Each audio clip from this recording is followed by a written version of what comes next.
అందరూ స్పందిస్తారా? అలిసిపోయారా? చూసారా?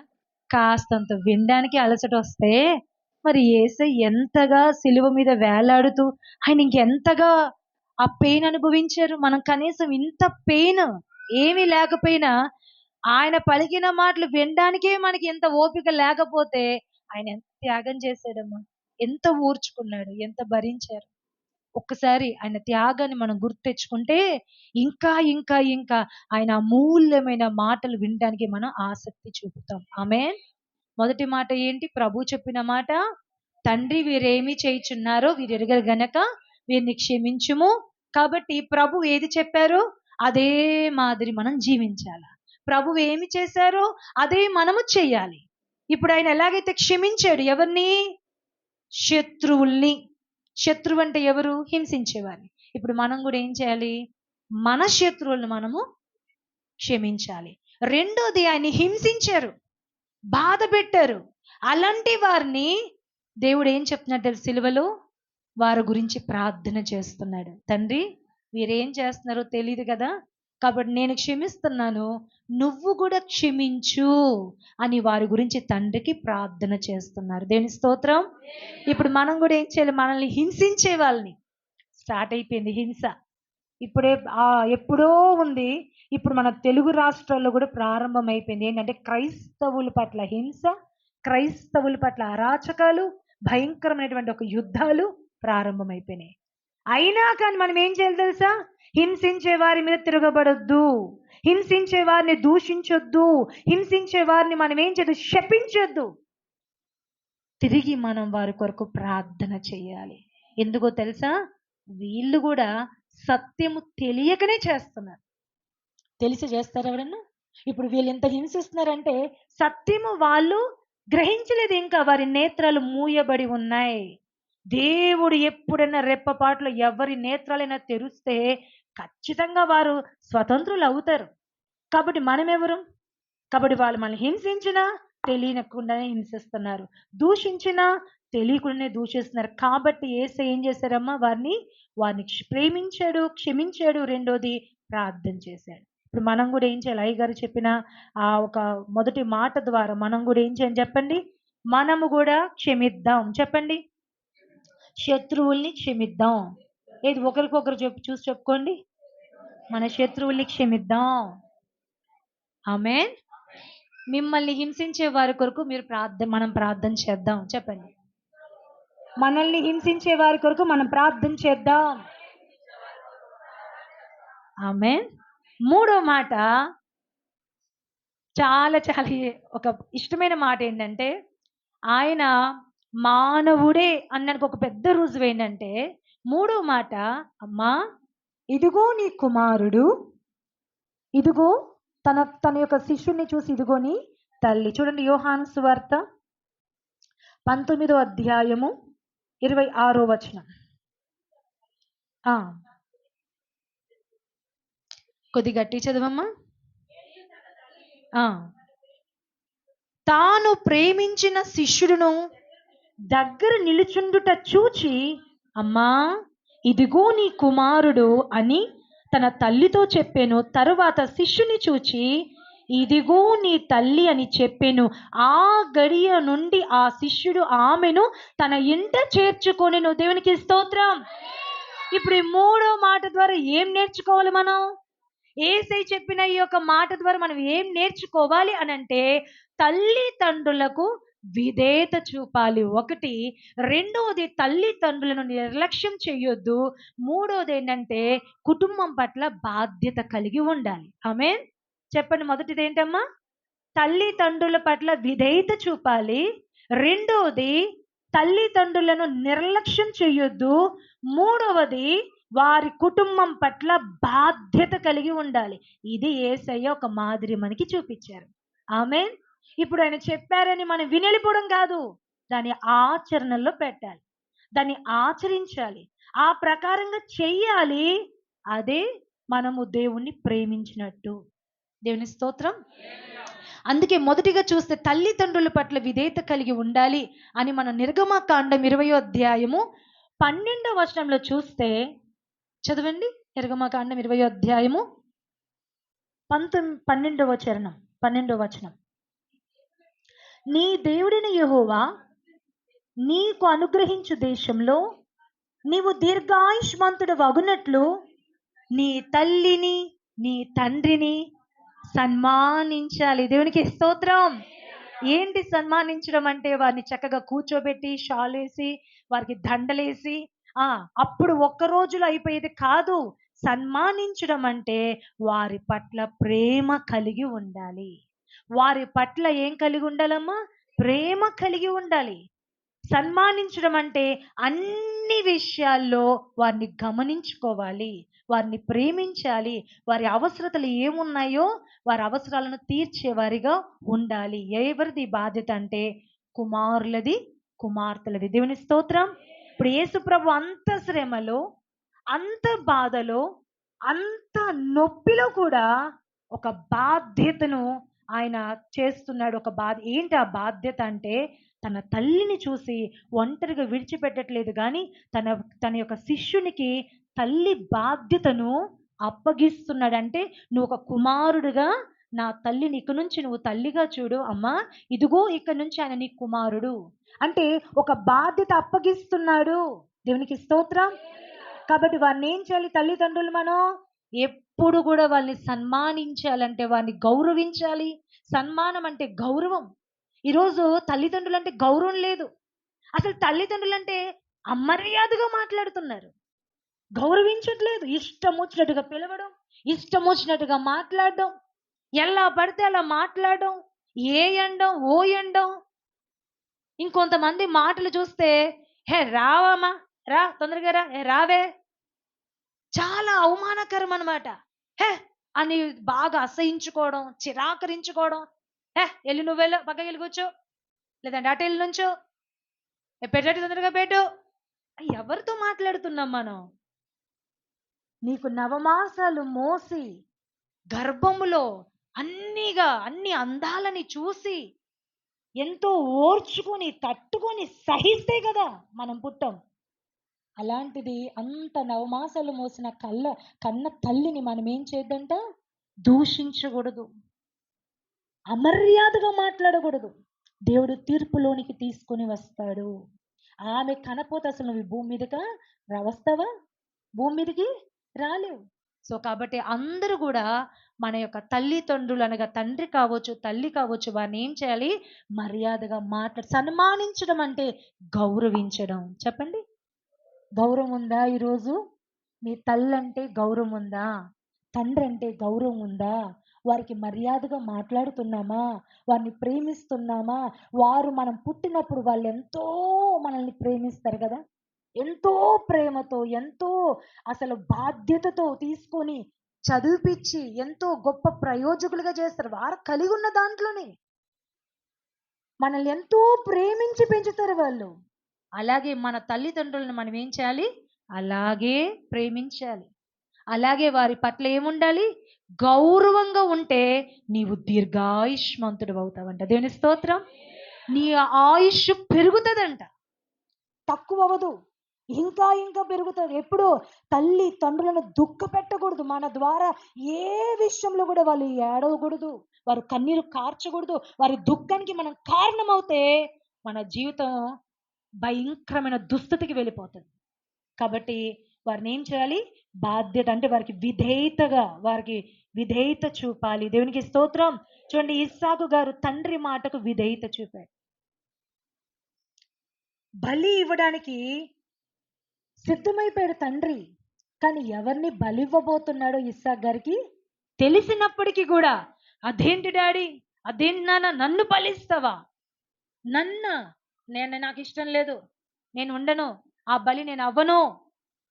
అవసరమైతే చూడు, ఇంకా ఎక్కడన్నా దొరుకుతుందేమో పొట్టేలు, లేదంటే గొర్రెపిల్ల దొరుకుతుందేమో చూడు, అంతేగాని నేను బలవను అన్నాడమ్మా. తండ్రి మాటకు విధేయత చూపాడు. దేవుని స్తోత్రం. కాబట్టి యేసయ్య కూడా తండ్రికి అలాగే విధేయత చూపించాడు.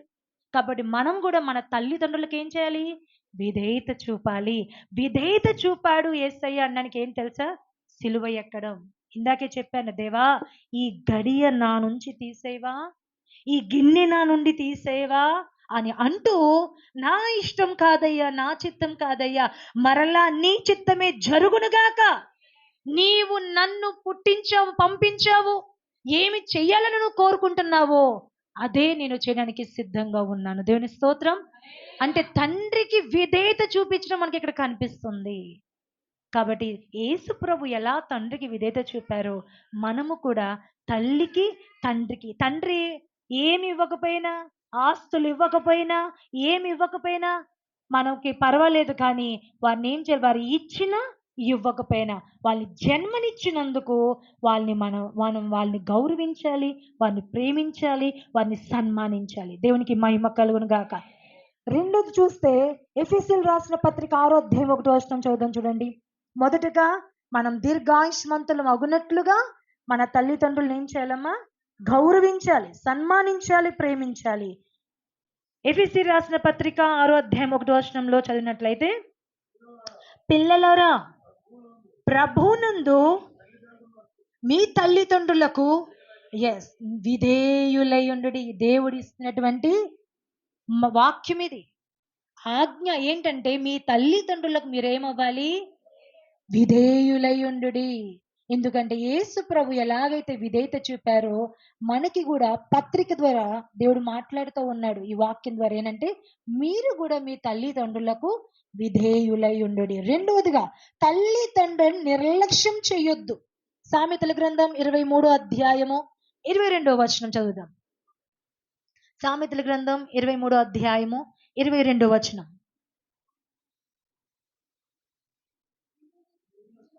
నిన్ను కనిన నీ తండ్రి ఉపదేశము అంగీకరించము. దేవునికి స్తోత్రం.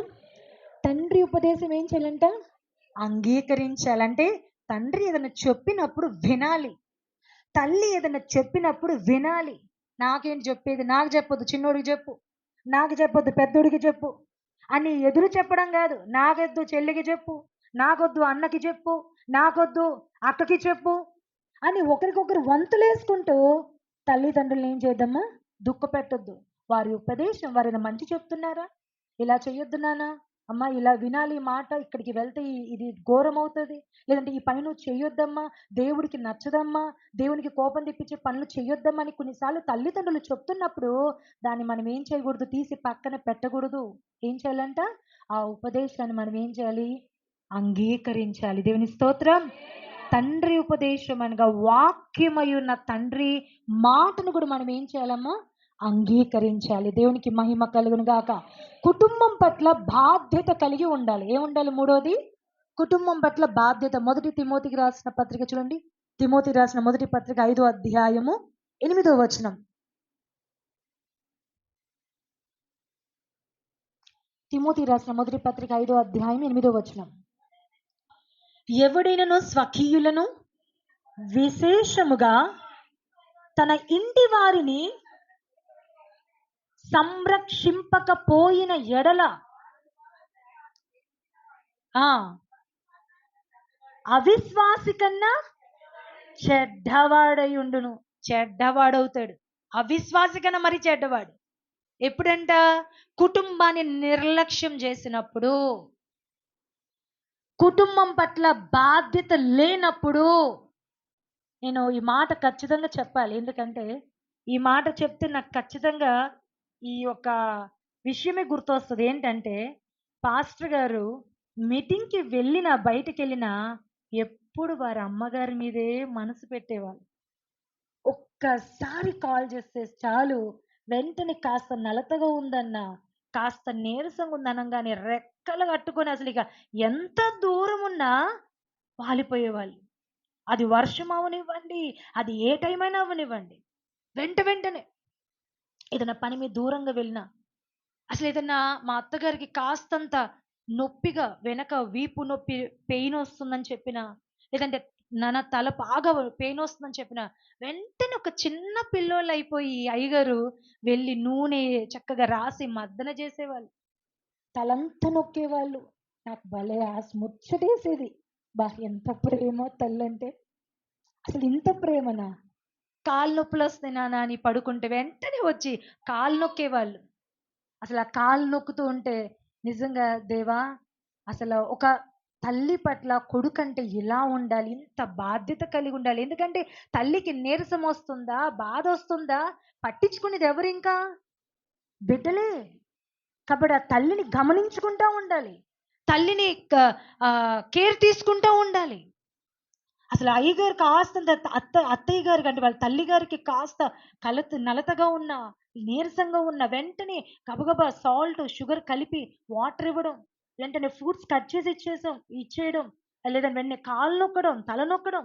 ఏంటి ఇదంతా ఏం కనబడుతుంది అని అంటే అందులో ప్రేమ కనపడతా ఉన్నది, బాధ్యత కనపడతా ఉంది, తల్లంటే అంత ఇష్టం కనపడతా ఉంది. దేవుని స్తోత్రం. నేను చూసినప్పుడు అనుకుంటాను, అబ్బా కుమారుడంటే ఇలా ఉండాలి, కుమారుడంటే ఇలా ఉండాలి, నిజంగా ఇలా పట్టించుకోవాలి. నేను భార్యనైనా చూస్తూ ఉంటే అప్పుడప్పుడు అనిపిస్తుంది, అబ్బా నాకు ఇలాంటి కుమారుడు ఉంటే బాగుండేది కదా, ఇలా ఒక కుమారుడు ఉంటే నన్ను ఇలా గమనించుకుంటూ ఇంత బాధ్యత నన్ను పట్టించుకుంటాడా అనిపించేది. కానీ నాకు ఆ బాధ ఏం లేదు. నేను చెప్పిన అదంతా మా బ్లెస్సమ్మ చేసేస్తుంది. దేవుని స్తోత్రం. కాస్త కొంచెం నీరసంగా ఉంది, తలపోటు అంటే వెంటనే వచ్చి మర్దన. నాకు వెంటనే అవి గుర్తొస్తాయి. ఓ పాస్టర్ గారు ఇలా వాళ్ళ అమ్మగారికి చేసేవాళ్ళు, అప్పుడు నేను ఇలా అనుకునేదాన్ని. ఇప్పుడు నిజంగా దేవుడు మరి కొడుకు లేనటువంటి బాధ తీసేసాడు. ఏంటంటే కుమార్తె కూడా అదే మనసు దేవుడు ఇచ్చాడు. దేవుని స్తోత్రం. కాళ్ళు నొప్పులు వస్తాయంటే చక్కగా నొక్కుతుంది. తలపోటు వస్తుందని నూనె పెట్టి, అసలు కొన్నిసార్లు జడేస్తుంది ఆ నూనె పెట్టి. ఇవన్నీ ఎందుకు చెప్తున్నానంటే ఇంత బాధ్యత, ప్రేమ మనం కలిగి ఉంటే మనం ఎలా ఉంటామో రేపు మన పిల్లలు అలానే ఉంటారు. మనం ఏం విత్తుతామో అదే కోసుకుంటాం. మనం ప్రేమ చూపిస్తే నిజంగా ప్రేమను పొందుకుంటాం. ఆమేన్. ప్రేమను చూపిస్తే ప్రేమను పొందుకుంటాం. మనం మన తల్లిదండ్రుల్ని ప్రేమించి అలాగే గౌరవించి మాట విషయంలో, ప్రవర్తన విషయంలో గౌరవంగా ఉంటే ఆయుష్ పెరుగుతుంది. రెండోది, ఒక మంచి దేవుడు దీవిస్తాడు. అంతేకాదు మన పిల్లలు కూడా రేపు మనకు అలా చేస్తారు. దేవునికి స్తోత్రం. ఇది మర్చిపోకండి. ఈరోజు మనం ఏమి చేస్తామో రేపు అదే మనకి తిరిగి వస్తుంది. కాబట్టి యేసయ్యలో ఉన్నది ఏంటంటే బాధ్యత, తల్లి పట్ల బాధ్యత. తను మరణిస్తున్నాను ఇంకొద్ది క్షణాల్లో అని తెలిసినా తల్లిని నిర్లక్ష్యం చేయలేదు, తల్లిని విధేయత చూపారు. చూడండి, ద్రాక్షరసం అయిపోయినప్పుడు కానాను విందులో తల్లి వచ్చి చెప్తుంది, ఇలా ద్రాక్షరసం అయిపోయిందంటమ్మా, ఏదైనా కార్యం చేయాలని యేసయ్యకి తల్లి చెప్పినప్పుడు యేసు ప్రభు వారు అంటారు, అమ్మా నా సమయం ఇంకా రాలేదు అంటారా? వెంటనే నా తల్లి అడిగిందని వెంటనే తల్లి కోసం వెంటనే ఆ నీటిని ద్రాక్షరసంగా మార్చేస్తారు. వెంటనే విధేయత. అంటే తల్లి ఒక మాట చెప్పింది, నాన్న నాన్న ఇది చెయ్యమ్మా, ఇది చెయ్యి, ఇదిగో ఇలా ఒక సమస్యతో వచ్చారు, వాళ్ళు నన్ను అడుగుతున్నారు. కాబట్టి ఇప్పుడు తల్లి వచ్చి అడుగుతుంది, మరియమ్మ తల్లి, అమ్మ నా ఇది చెయ్యమ్మా అని వెంటనే ఏసైని అడగంగానే ఏసై ముందన్నారు, నా సమయం ఇంకా రాలేదు. కానీ వెంటనే మరలా తల్లి అడిగినందుకు మరలా ఏం చేశారు ఆయన? అద్భుతం చేశారు. అక్కడ తల్లి మాటకు విధేయత చూపినట్టు మనం తెలుసుకోవచ్చు. హల్లెలూయా. ఇప్పుడు చెప్పండి, తల్లిదండ్రుల పట్ల ఏం కలిగి ఉండాలి? విధేయత కలిగి ఉండాలి. వారిని నిర్లక్ష్యం చేయకూడదు. వారి పట్ల బాధ్యత, వృద్ధాప్యం వచ్చే వరకు,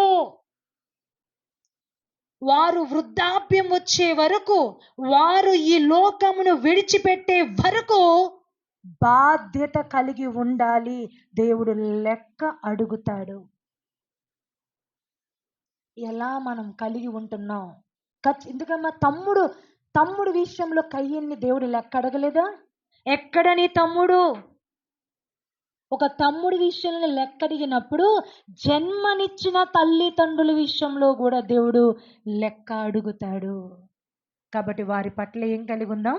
బాధ్యత కలిగి ఉందాం, ప్రేమ కలిగి ఉందాం, గౌరవిద్దాం, వారి మాటకి విధేయత చూపుదాం, వారి ఉపదేశాన్ని మనం అంగీకరిద్దాం. అట్టి కృప దేవుడు మనకి దయచేయునుగాక.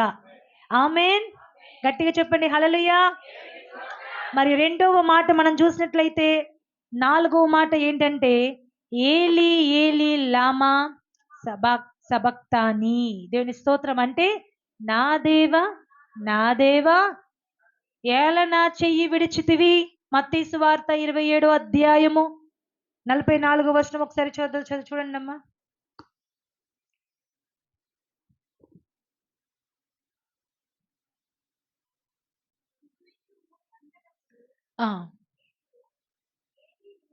ఏలి ఏలి లామా సబక్తాని వేసెను.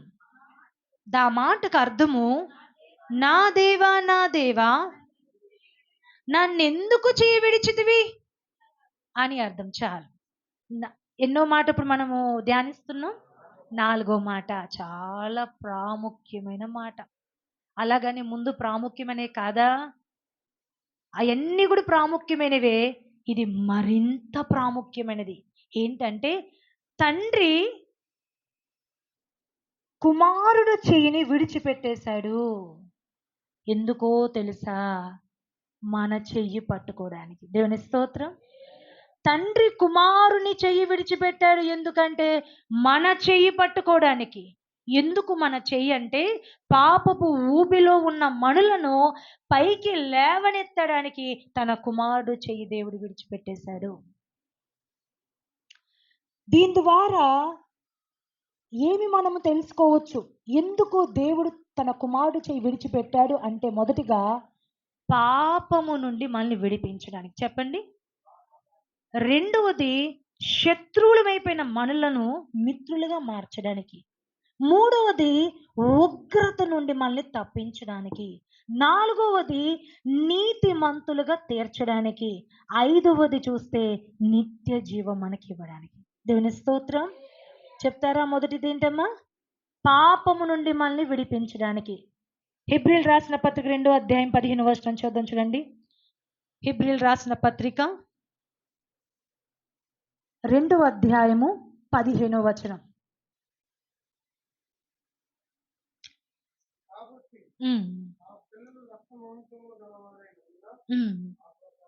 ఆ ప్రకారమే మరణ భయము చేత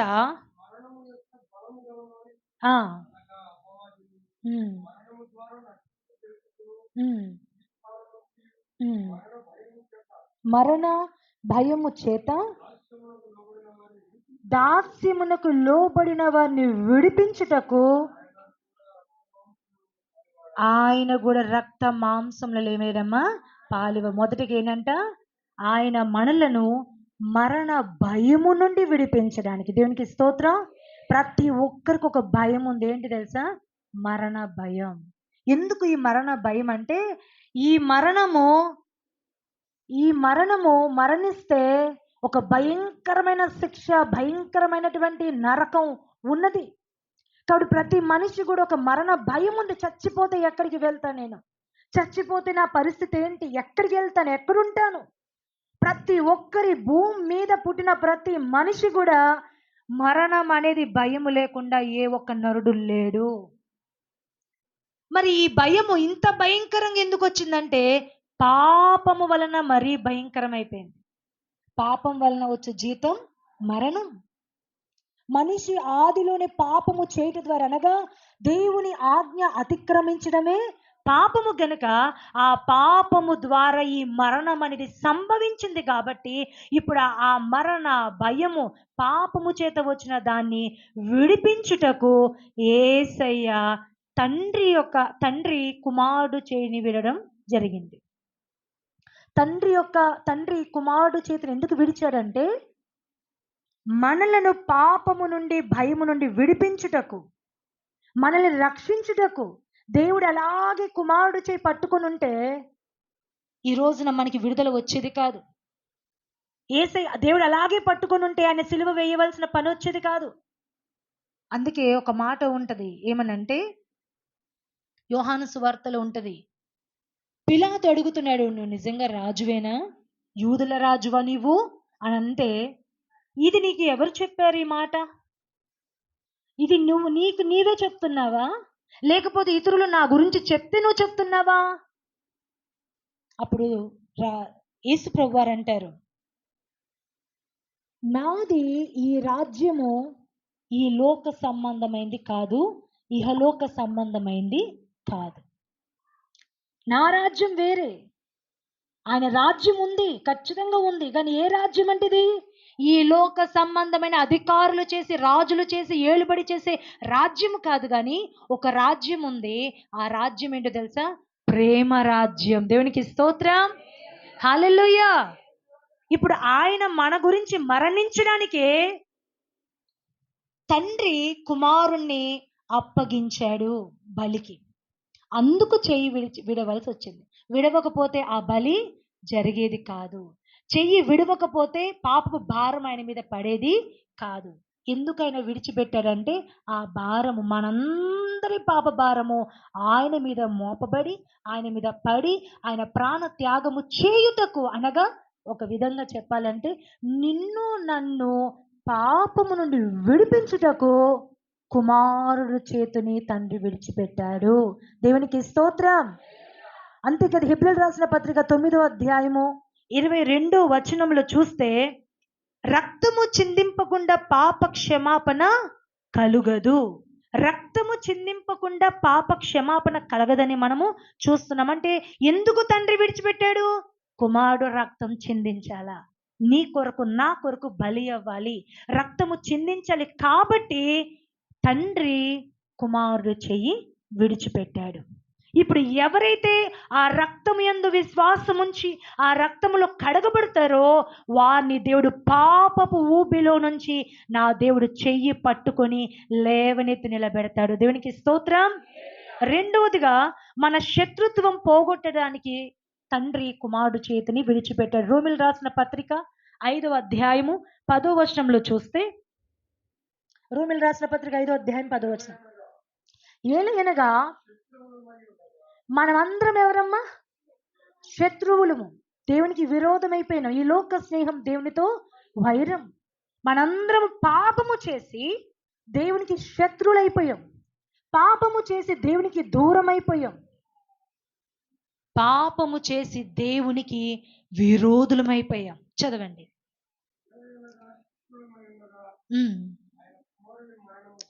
ఆయన కుమారుని మరణము ద్వారా మనము దేవునితో సమాధానము పరచబడిన ఎడల, సమాధానపరచబడిన వారమై ఆయన జీవించుట చేత మరి నిశ్చయముగా రక్షించబడు. దేవునికి స్తోత్రం.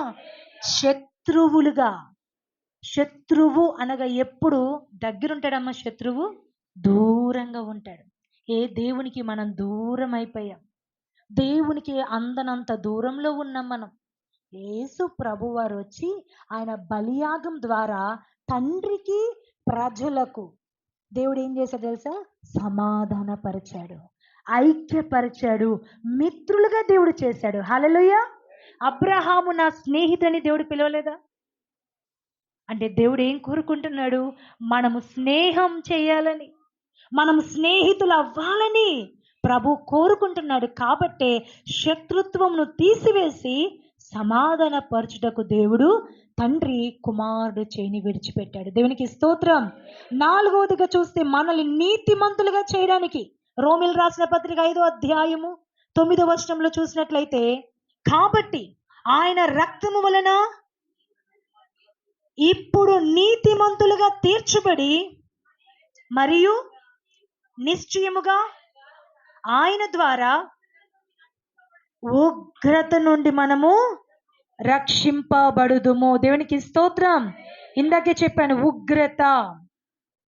నిశ్చయముగా ఇందాక మనం చూసి ఉన్నాం కదా, భయంకరమైనటువంటి శత్రువులుగా ఉన్నటువంటి మనలను దేవుడు ఏం చేశాడమ్మా? మిత్రులుగా చేశాడు. అంతేకాదు, ఉగ్రత నుండి దేవుడు మనల్ని తప్పించాలని చూశాడు. నిశ్చయముగా ఆయన ద్వారా ఉగ్రత నుండి అంటే నరకములోనికి వెళ్ళబోయేటువంటి భయంకరమైనటువంటి ఉగ్రత. భయంకరం. అక్కడ పురుగు ఏం చేద్దామా? అగ్ని ఆరదు, పురుగు చావదు, పండ్లు కొరుకుటయు ఎప్పుడు ఏడుపు, నిరంతరము యుగ యుగాలు ఏడుపే, పండ్లు కొరుకుటయు ఏడుపు. ఇక సంతోషానికి అక్కడ చోట్లేదు, ఆనందానికి చోట్లేదు. ఎలాంటి ఉగ్రత అంటే ఇక దేవుడి కోపం, దేవుని చేతులు పడుట బహుభయంకరం. ఈరోజు భూమి మీద ఆయన ఉగ్రత కుమ్మరించబడుతుంది. భూమి మీద ఏమవుతుందమ్మా? ఆయన కోపం రగులుకుంటుంది. ఎలా చెప్పగలంటే సూచనలు క్లియర్గా కనబడుతున్నాయి, పరిస్థితులు కనపడుతున్నాయి. మనుషుల్లో ప్రేమ చల్లారిపోయింది. ఎట్లా ఉన్నది తెలుసమ్మా? భర్త భార్యని చంపడం, భార్య భర్తని చంపడం, బిడ్డలు తల్లిదండ్రుల్ని చంపడం, తల్లిదండ్రులు బిడ్డల్ని చంపడం. అరే నిండు గర్భిణీని కూడా చంపినంత కసాయి మృగంలా మారిపోతున్నారు భర్తలు, నిండు చూలాలు. అలాంటి ఒక గర్భిణి మీద ఒక భర్త నడి రోడ్లో పెద్ద బండరాయి తీసుకొచ్చి వేసి చంపేశాడు. 2 రోజుల క్రితమే ఇంకొక 24 గంటల్లో ఆమె జన్మనివ్వబోతూ ఉండగా భర్త అనుమానముతో తల్లిదండ్రులకు తెలిసిపోతుందేమని భయపడి, రహస్యంగా పెళ్లి చేసుకున్నప్పుడు భయం కాల, రహస్యంగా సంతోషించి ఆనందించి జీవితం కొనసాగుతున్నప్పుడు భయం కలగల, ప్రేమించినప్పుడు భయం కలగల. కానీ ఎప్పుడు భయం కలిగిందంట? బిడ్డ పుట్టబోతూ ఉండగా ఇంకా నా తల్లిదండ్రులకు తెలిసిపోతుంది నేను చేసిన పనంతా అని తన నమ్ముకొని వచ్చినటువంటి భార్యను నిర్దాక్షిణ్యంగా భయంకరంగా ఏం చేశాడమ్మా? చంపేశాడు. ఎంత దౌర్భాగ్యం! అసలు మనుషులేనా? ఎక్కడుంటున్నాం మనం?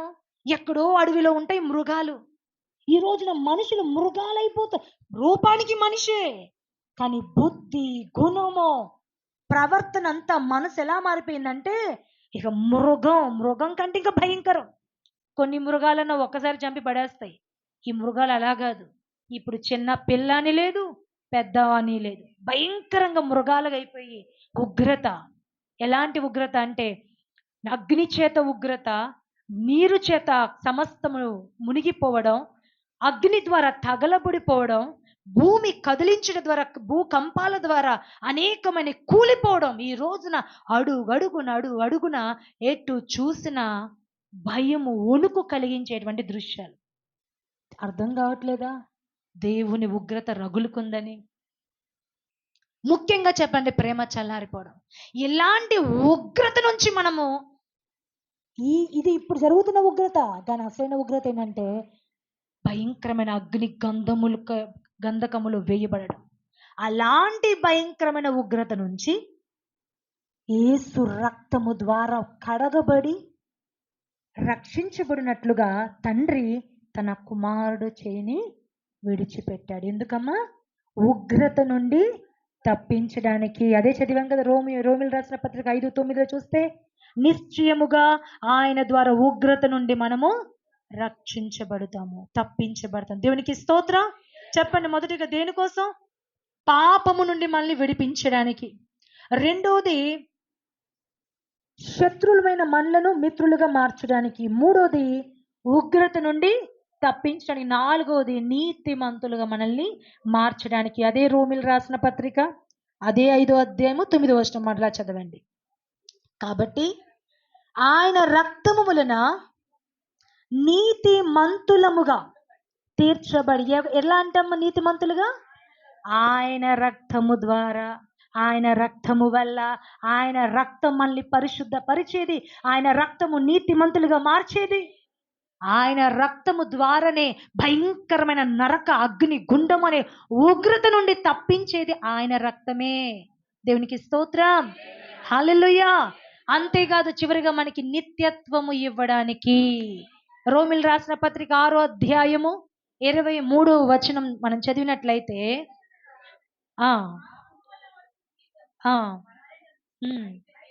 అయితే దేవుని కృపావరము మన ప్రభువైన యేసుక్రీస్తునందు నిత్య జీవము. దేవునికి స్తోత్రం, హల్లెలూయా.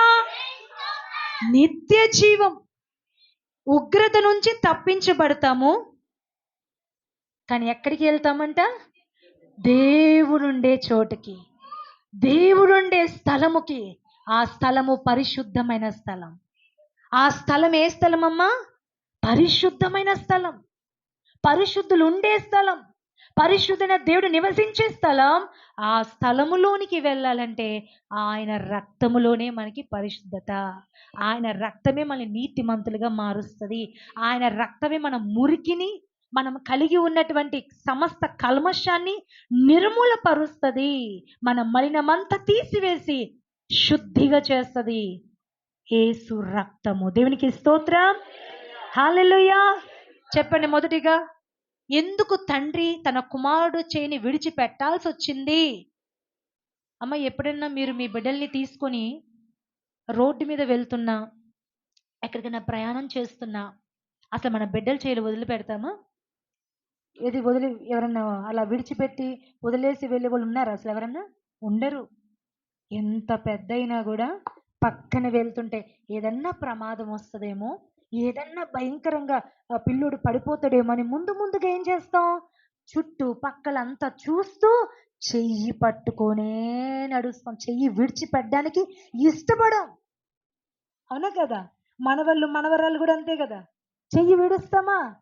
ఎందుకంటే వాళ్ళకి ఏం అవ్వదు, కానీ ఏయ్ నేనున్నాననే ధైర్యం వాళ్ళకి కల్పిస్తూ, వాళ్ళకి కలగజేస్తూ, అంతేకాదు అదొక ఆనందం, మనకదో తృప్తి. మనమే సామాన్యులమైనటువంటి మానవులమే మన కడుపున పుట్టిన బిడ్డల్ని వదిలిపెట్టి వెళ్ళడానికి ఇష్టపడం, చెయ్యి విడిచిపెట్టడానికి ఇష్టపడం. దేవాతి దేవుడు, ప్రియమైన కుమారుడు, ఏకైక కుమారుడు, సుందరుడు, నీతిమంతుడు, నీతి సూర్యుడు, తేజుమయుడు, అతికాంక్షణీయుడు, యుగ యుగములు జీవించువాడు, తండ్రి కుడి పార్శ్వమున కూర్చున్నవాడు, ఆదిలోనే ఆరంభములోనే సమస్తమును ఏమి కలగక ముందే ఆయన ఉన్నవాడు, ఆయన మాట ద్వారా సమస్తమును కలుగ చేసినవాడు. అలాంటి కుమారుణ్ణి పాపము చేసిన మనులను, అపవిత్రులైన మనులను, ఎందుకు ఏ యోగ్యత ఏ అర్హత లేనటువంటి మనులను రక్షించుటకు ఆ పరిశుద్ధుడైన కుమారుడిని మన కొరకు, మన శాపం ఆయన మీద వేసి మన పాపాల నిమిత్తం ఆయనని పాపిగా దేవుడు మార్చేశాడు. మన కొరకు ఆయన కుమారుడు చేని విడిచిపెట్టాడు. నా దేవా, కీర్తనకారుడు కూడా అంటాడు, ప్రవచనం ముందే ఉంది, నా దేవా నా దేవ నీవేళ నా చేయి విడిచితివి.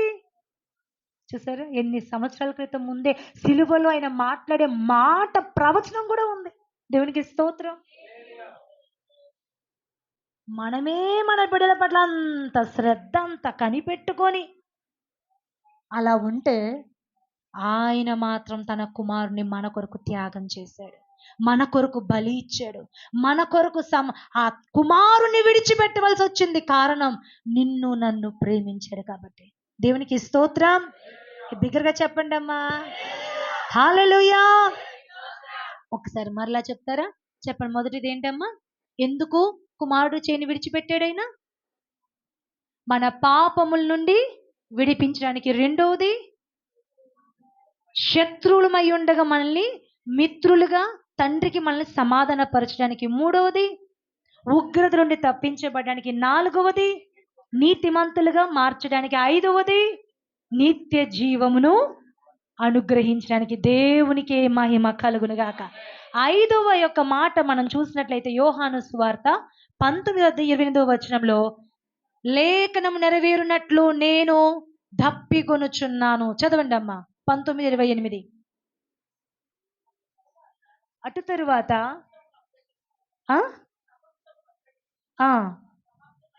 సమాప్తమైనదని యేసు ఎరిగి లేఖనం నెరవేరునట్లు నేను దప్పికొనుచున్నాను. దేవునికి స్తోత్రం. దప్పిగా అయిందంట ఆయన. ఉదయం నుంచి ఆయన దప్పికొని ఉన్నాడు కదా, ఆయన శ్రమలో కొంచెమైనా శ్రమ పడాలని చెప్పి నేను ఉదయం నుంచి నీళ్లు చుక్క కూడా తాగకుండా ఉన్నా. ప్రార్థన అయ్యే వరకు గొంతు ఆరిపోతా ఉందో, పక్కన అంటుకుంటుంది కూడా. అయినా ఆయన ఏమయ్యాడు? ఇప్పుడు ఎందుకు చెప్తానంటే, మనకే ఇంత కష్టంగా ఉందే నీరు తాగపోతే, ఆయన ఉదయం నుంచి పట్టుబడి బట్టలు చేశారు, హింసించారు, ముళ్ళ కిరీటం పెట్టారు, ఇంత చేసి ఊదా రంగు వస్త్రము ధరించారు. ఒక రాజులాగా చూపిద్దాము. ఏ రాజయ్య చూసుకో, నువ్వే పెద్ద రాజువు గదా అన్నట్టుగా ఆయనకి ఎగతాళిగా ముళ్ళ కిరీటం పెట్టి అంత చేశారే. కొట్టారు. కొరడాలతో కొట్టారు. అరచేతులతో కొట్టారు. కాళ్ళతో తన్నారు. ఉమ్మి వేశారు. ఇంత చేసి ఇంత ఎత్తు గూడా అంత బరువు సిలువను మోసి మోసి ఎంత దాహంగొనున్నారో కదా యేసయ్య. ఇక్కడ చూస్తే శారీరపరంగా దాహం గురించి నేను చెప్పట్లేదు కానీ, ఆత్మలు నశించిపోయే ఆత్మల కొరకు నా దేవుడు దాహం కలిగి ఉన్నాడు. దేవుని స్తోత్రం. ఏ దాహమో తెలుసా? అయ్యో ఇజ్రాయేలులారా! ఇప్పుడు మీరు తెలియక నన్ను సిలువేస్తున్నారు. కానీ రేపు రాబోతున్న మీ పరిస్థితి ఏంటో తెలుసా? ఎంత నరకముందో తెలుసా? ఎంత శిక్ష ఉందో తెలుసా? మీరు ఎంత బాధ అనుభవించబోతున్నారో అని నశించిపోయే ప్రజల కొరకు సిలువ ఎవరైతే యేసారో రేపు వాళ్ళకి రాబోతున్నటువంటి ఆ ఉగ్రత పరిస్థితిని చూసి యేసయ్య వారి ఆత్మల విషయమై దాహము కలిగి ఉన్నారు. అంటే వారు కూడా రక్షించబడాలని. దేవునికి స్తోత్రం. మనము కూడా ఎలా ఉండాలి తెలుసా? ఇదే ఆత్మల భారం ఉండాలి. ఇదే ఆత్మల పట్ల దప్పిక మనకి ఉండాలి.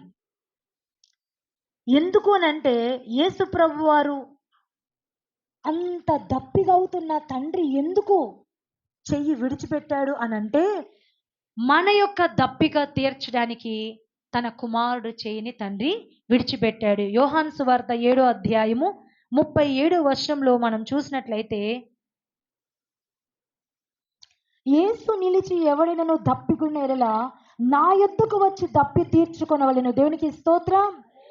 ఎవరైనా దప్పికొని ఉంటే నా యుద్ధకు రండి, నేను మీకు దప్పిక తీరుస్తాను. ఎందుకంటే నేను ఇచ్చే జీవజలము తాగితే మరెన్నడు వాడు దప్పికొనడు. సమరయ స్త్రీకి దేవుడు దప్పికొని నీళ్ళు అడిగినప్పుడు ఆమె నీళ్ళు పోసింది. కానీ దేవుడు చెప్తున్న మాట, అమ్మా నేను ఇచ్చే జీవజలం తాగితే మరెన్నడు ఇక్కడికి వచ్చి ఇంత కష్టపడు అనగానే వెంటనే ఆమె యేసు ప్రభు వారిని విశ్వసించింది. ఏ జీవం, ఏ దాహం, ఏ నీరు అని అంటే వాక్యం అనే నీరు దేవుడు మనకిస్తాడు. వాక్యం అనే నీరు చేత మన జీవితాన్ని దేవుడు కడతాడు. దేవుని స్తోత్రం. ఒక మొక్క ఉన్నది, దానికి నీరు కావాలి. నీరు లేకపోతే మొక్క ఎదుగుతుందమ్మా? అలాగే ఒక మనిషి బ్రతుకులో ఆధ్యాత్మికంగా ఫలించాలి, ఆధ్యాత్మికంగా వర్ధిల్లాలంటే వాక్యం అనేటువంటి నీరు అనుదినము తాగుతూ ఉండాలి. హల్లెలూయా. వాక్యం అనే నీరు ఎప్పుడు కూడా మనము తాగుతూ ఉండాలి. ఈ వాక్యము ఎప్పుడు ఎవరిలో అయితే ఉంటుందో వారు ధన్యులు. ఎందుకంటే వాక్యానుసారంగా జీవించే జీవితం వారు జీవించగలుగుతారు. దేవునికి స్తోత్రం. రెండవది, విశ్వాసికి జీవ జలములు అందించడానికి తండ్రి కుమారుని చేతిని విడిచిపెట్టాడు. ప్రకటన గ్రంథం 22వ అధ్యాయం 17వ వచనం చూస్తే, దప్పికొన్న వారిని రానిమ్ము. అదే ప్రకటన గ్రంథం 7వ అధ్యాయం 17వ వచనంలో చూస్తే, జీవ జలముల బుగ్గల యొద్దకు వారిని నడిపించుము. అంటే చూడండి, హాగరు కళ్ళు మూయబడ్డాయి, ముందే ఉంది నీటి బుగ్గ. కానీ ఎప్పుడైతే యేసయ్య వైపు చూచి, ఇక నేను నా అయ్యా ఇక చావబోతున్నాను, ఇక నీవే నా దిక్కు, ఇక నీవే నాకు ఆధారం అని ఎప్పుడైతే ఎల్రోయి నీవని చెప్పి చూచిందో, ప్రార్థన చేసిందో, అప్పుడు దేవుడు ఆమె కళ్ళు తెరవగా ఆమె ముందు ఉన్న నీటి బుగ్గ కనిపించింది. అప్పుడు ఆ నీరు తాగి ఆమె బ్రతికింది. ఈరోజు మనం బ్రతకాలంటే దేవుని వాక్యం అనే నీరు మనము తాగితే మన ఆత్మలు బ్రతుకుతాయి. దేవునికి స్తోత్రం. మన ఆత్మ ఏమవుతుంది? బ్రతుకుతుంది. మన ఆత్మ ఏమవుతుంది? వెలిగించబడుతుంది. మన ఆత్మ ఏమవుతుంది? వెలుగులాగా ఎప్పుడు కూడా వెలుగుతూ ఉంటది. వెలుగుతున్న దివిటి వలె ఉంటది.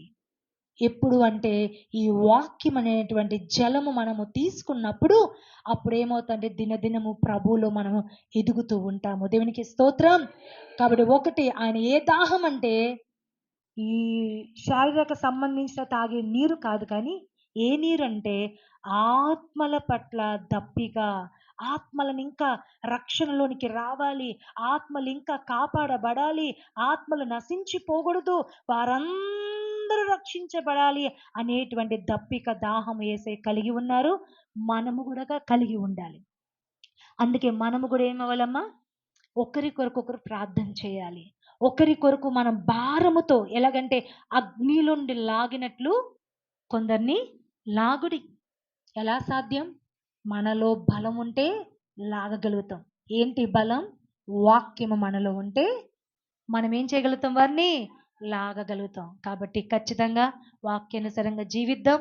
దేవుడు ఎలాగైతే దప్పిక కలిగినారు, మనం కూడా అనేక మంది ఈరోజు సంఘంలో చేర్చబడి కూడా చాలా మంది అవిశ్వాసులై చాలా మంది వెనక్కి వెళ్ళిపోతున్నారు. చాలా మంది లోకానుసారంగా జీవిస్తున్నారు. చాలా మంది అవిధేయులుగా ఉంటున్నారు.